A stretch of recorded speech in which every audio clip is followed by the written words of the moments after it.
Zion classics TV news time.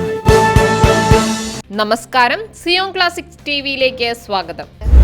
Charles രാജാവും കാമില രാജ്ഞിയും മാർപ്പാപ്പയെ സന്ദർശിക്കുന്നതിനായി വത്തിക്കാനിലേക്ക്. ലണ്ടൻ.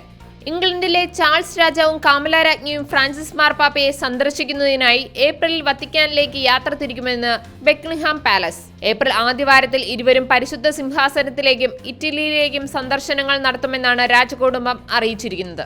2025 ജൂബിലി വർഷത്തിന്റെ ആഘോഷത്തിൽ രാജാവും രാജ്ഞിയും ഫ്രാൻസിസ് മാർപ്പാപ്പയോടൊപ്പം പങ്കുചേരുമെന്ന് ബ്രിട്ടീഷ് രാജകുടുംബം വ്യക്തമാക്കി.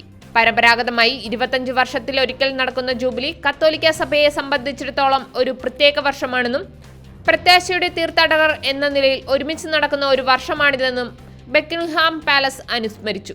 2000 നടന്ന മഹാജൂബിലി വർഷത്തിൽ എലിസബത്ത് രാജ്ഞി വത്തിക്കാനിൽ സന്ദർശനം നടത്തി ജൂബിലി ആഘോഷത്തിൽ ബ്രിട്ടീഷ് രാജകുടുംബത്തിന്റെ പങ്കാളിത്തം ഉറപ്പുവരുത്തിയിരുന്നു. രാജാവ് എന്ന നിലയിൽ ചാൾസ് രാജാവ് ഇറ്റലിയിൽ എത്തുന്നത് ആദ്യമായിട്ടാണ്. അതേസമയം ഫ്രാൻസിസ് മാർപ്പാപ്പയുമായുള്ള മൂന്നാമത്തെ കൂടിക്കാഴ്ചയാണ് നടക്കാൻ പോകുന്നത്. 2017 2019 രാജകുമാരൻ ഫ്രാൻസിസ് മാർപ്പാപ്പയുമായി കൂടിക്കാഴ്ച നടത്തിയിരുന്നു. സമാധാനത്തിന്റെ മനുഷ്യൻ എന്നാണ് ഫ്രാൻസിസ് മാർപ്പാപ്പ ചാൾസ് രാജാവിനെ വിശേഷിപ്പിച്ചത്. 2025 ജൂബിലി വർഷത്തിൽ ആഗോള ശ്രദ്ധ നേടിയ നിരവധി ലോക നേതാക്കളാണ് വത്തിക്കാനിലേക്ക് എത്തിക്കൊണ്ടിരിക്കുന്നത്.